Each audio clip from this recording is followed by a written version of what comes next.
Hello winners! Welcome back to our channel. I'm Michelle. I'm Natalie. And welcome back to part 2 of our Disney World visit vlog. So in our last one, we mentioned to you guys that we got to visit Disney World for the first time and about our arrival and all of that and our first day at Magic Kingdom. So we're just continuing this because that video got too long. So we're gonna continue the vlog and split it into however many parts so that's not super long for you guys to watch.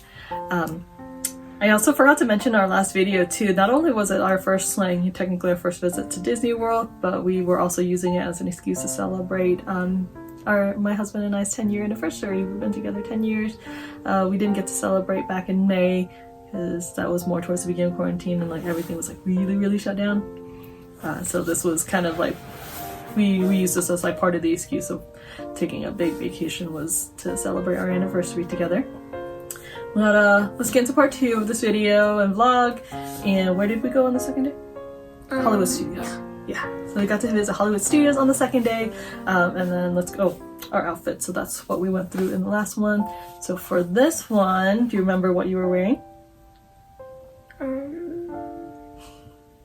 Is it the alien one?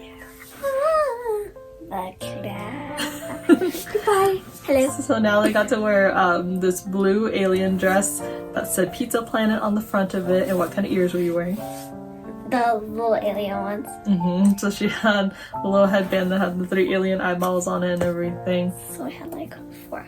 And I have 5 eyeballs. And you were wearing also an alien backpack. But what kind of alien? Baby Yoda. The Baby Yoda. And then as for me to fit in with the Toy Story theme for her, because there was Toy Story Land there, which we don't have at Disneyland. I wore a Jessie dress, again from Kawaiian Pizza Apparel. And let's see, I wore, I think actually the same Mickey ears as the first day from Earisistible Shop. And I forgot to mention, so in my Magic Kingdom visit, you wore your Princess Ice Cream backpack from Lounge 5. And I wore a Hercules one to match the Hercules dress. Both faces. And then for this visit, to match my Jessie dress, I had my Rex backpack. It's kind of cute. He's a little bit my spirit animal. Can't take all of this anxiety. Can I switch your spirit animal? Rex is specifically from Toy Story. I can't take all of this uncertainty. He's my anxiety level at all times. But yeah, so we got to hit up Hollywood Studios. It was so crowded. So unlike Magic Kingdom where you have to take the monorail or the ferry into the parks, this one, you park and you walk in. And so I was trying to figure out how early people said that we needed to get to the parks, because there's no trams or anything like that, and they don't have the early magic hours, and their hours are shortened at the parks. I think Magic Kingdom was only 9 to 6 while we were there. Hollywood Studios, I think it was 10 to 7 maybe. So they're all pretty short hours. I forgot to mention too that capacity of the parks itself was also down. And so you can't just buy tickets and show up. So what you have to do is you have to buy tickets and then reserve which park you're going to each day. So they reach only a certain capacity at each park so that they don't have too many people in each place, and it's to help keep the lines down too, because there's no fast passes. I forgot to mention that too. No fast pass system or anything like that. I think the only thing they do with that is for people with disabilities, so that they're not stuck waiting in the lines. So they do the fast pass for them, and also for riders swap. And I think that's it. They don't have the regular fast pass system in place at all. So we didn't get to use any of the fast pass. You go on a ride, you wait in the line. I think the only one that's different is at Hollywood Studios. It was the Rise of the Resistance, which you have to sign on a boarding pass at 10 and 2 are when they open those boarding passes, and we didn't manage to get in. No, I missed out on the first one, and then the second one we were in one of the backup boarding groups, and so it never really made it to us until I think the last 5 minutes of the park, opening hours, and we couldn't make that because we had already left about a half hour or so before, because Natalie wasn't feeling too good. I think it was just, it's so hot and humid there, that's something we're just not used to. But yeah, so Hollywood Studios was our second day. We wanted to definitely hit up Toy Story Land because that was the one that that we don't have back at our Disneyland Park. It was amazing. Was that your favorite ride? Slinky Dog, yeah. Yeah. Do you think that was like your favorite ride out of all of the parks, or at least just at Hollywood Studios? At Hollywood Studio. Yeah. Slinky Dog is super fun. We got to go on that a couple times because the line wasn't too bad towards the morning. So kind of just like normally at other parks too, is that it's a little bit better in the morning, and then as the day progresses, it does start getting a little bit busier because I think like people probably like are coming in at the end of the day. The people that live there, annual pass holders, have to do the same thing. They also have to reserve, you know, the days that they go in, but I think like they're coming in later during the day. But yeah, Slinky Dog was super cool. And what else? I think that was actually the first time that you actually got to try the strawberry lemonade. I don't think we tried it at Magic Kingdom the first day, did we?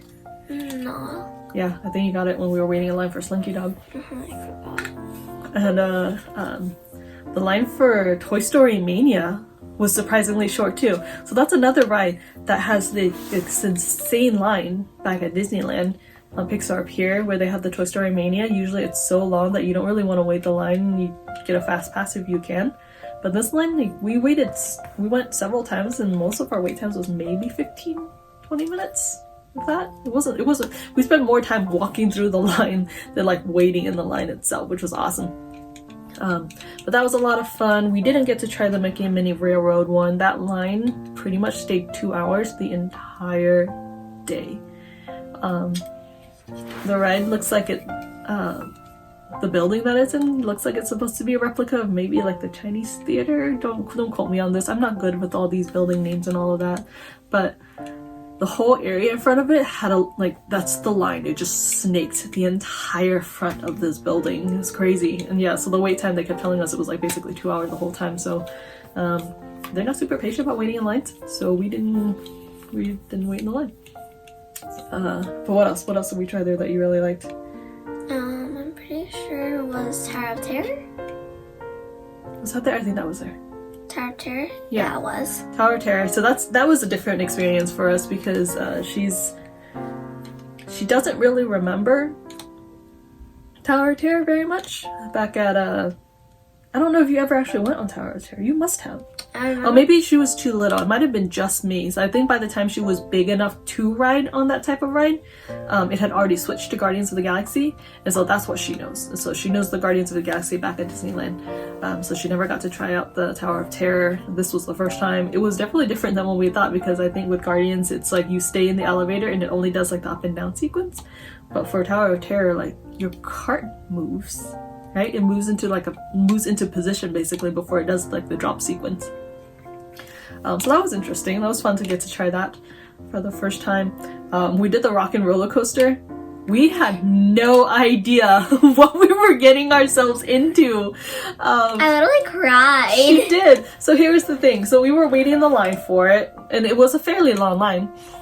And we were waiting in the line for it, and like as we got a little bit closer to the front of the line, you know, it has that sign that talks about you know, what to watch out for on this ride, because like say this ride has you know, it's a fast moving ride with like twists and turns and high speeds and upside down and all of that. So my husband got up to that part, he saw it and he was like, yeah, I'm not going on this. He gets motion sickness really easily, so he has to be careful about rides like that.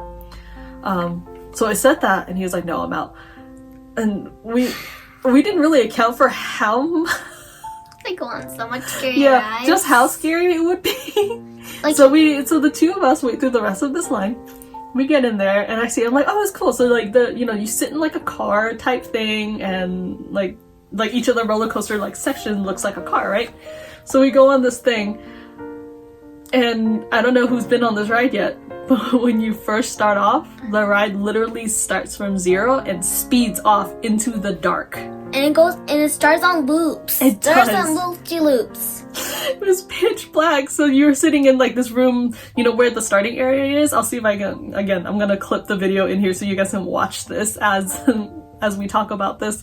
But yeah, you get into the car and this whole area is already like really dimly lit, right? And then it shoots you straight into the dark, right into a loop-de-loop, which we weren't expecting. And so Natalie is okay with loop-de-loops because she does the Incredicoaster and is okay with that. California Adventures. Yeah. So she's okay with it, but it's one of those things where like if you're anticipating it, at least it's not as bad.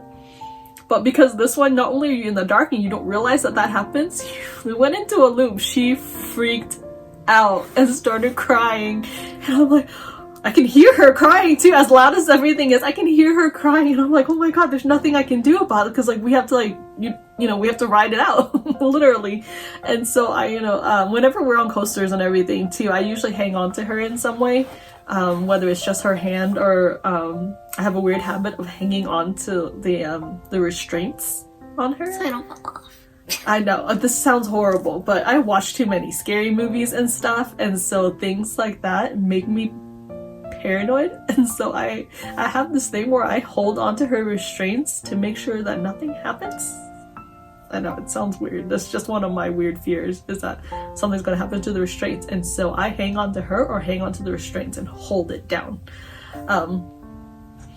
I know Disney's pretty safe though, so as long as you follow their rules, you're usually pretty good. But that's just what I do, is I hold on to her restraints.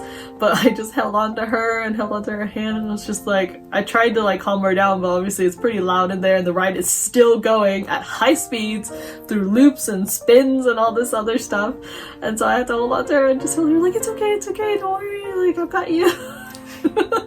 So she was kind of like, by the end of it, I think like she kind of enjoyed it, but was also terrified. So she was like crying and laughing at the same time and couldn't decide if she liked it. And so we did not go back on that one before Natalie.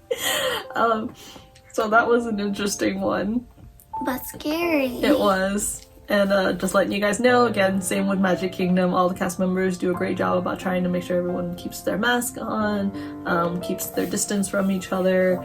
Like I said, the lines looped, and they feel like they were crazy long, but it wasn't as bad. It was just more of like the lines were long because everyone has to stay so far from each other. So it made it feel like the line was super long, but our waits were never too crazy. Like we didn't wait in any of the lines that were too crazy. It was just, that's just us. We're not good about waiting in like super long lines. I'm patient, they're not. So we kind of avoided anything that was like too long, or like we would try to wait until the line dies down a little bit. But hand sanitizer, again, everywhere, and no one ever got mad if someone like had to like, you got stuck behind someone for a second because they stopped to try to get the hand sanitizer. It's just one of those things where like, well, they're doing it because we're all doing it, so use the hand sanitizer, all of that. There's signs everywhere to tell you to stop, like don't touch too much of the merchandise is in there as best you can, like just touch what you're getting kind of thing. A lot of contactless stuff with payments and all of that. I think you can still pay with cash, but I'm pretty sure even for your own safety, you're going to prefer to try to use a card if you can in some way. But yeah, was there anything else at Hollywood Studios that you remember specifically?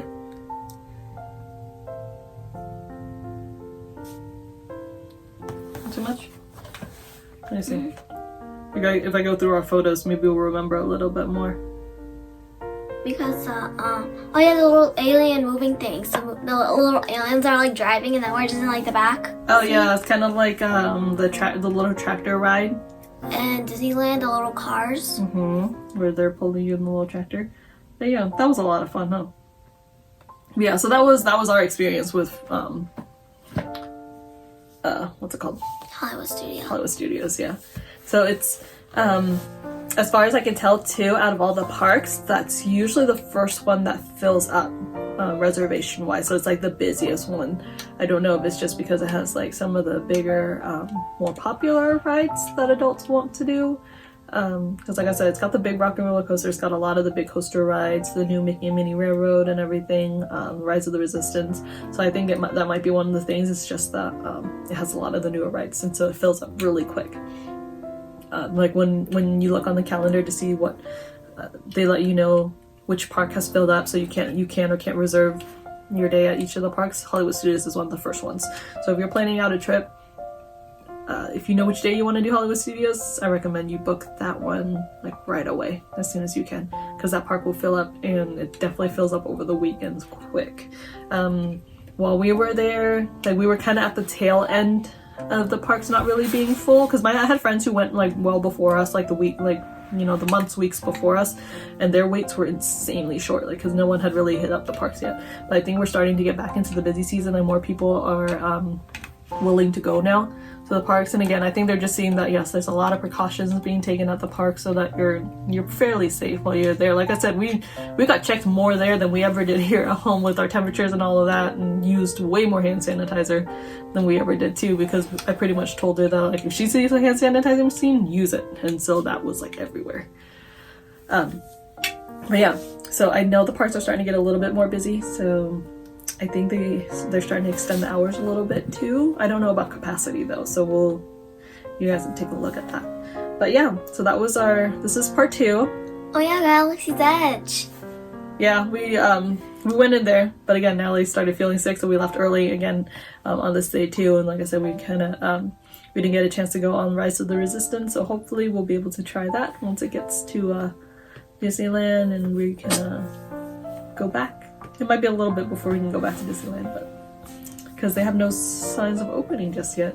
They're hoping for November, but we'll see. But yeah, thanks for watching part 2 of our visit to Disney World and Hollywood Studios. So what did I need to do, Natalie? Like, subscribe, turn on the notification bell so we know when we post, and comment down below if you've been to any parks and what's your favorite ride. Works for me. Alright guys, thank you so much for watching. Stay tuned for next week where we upload part 3 of our visit to Disney World. So we will see y'all next time.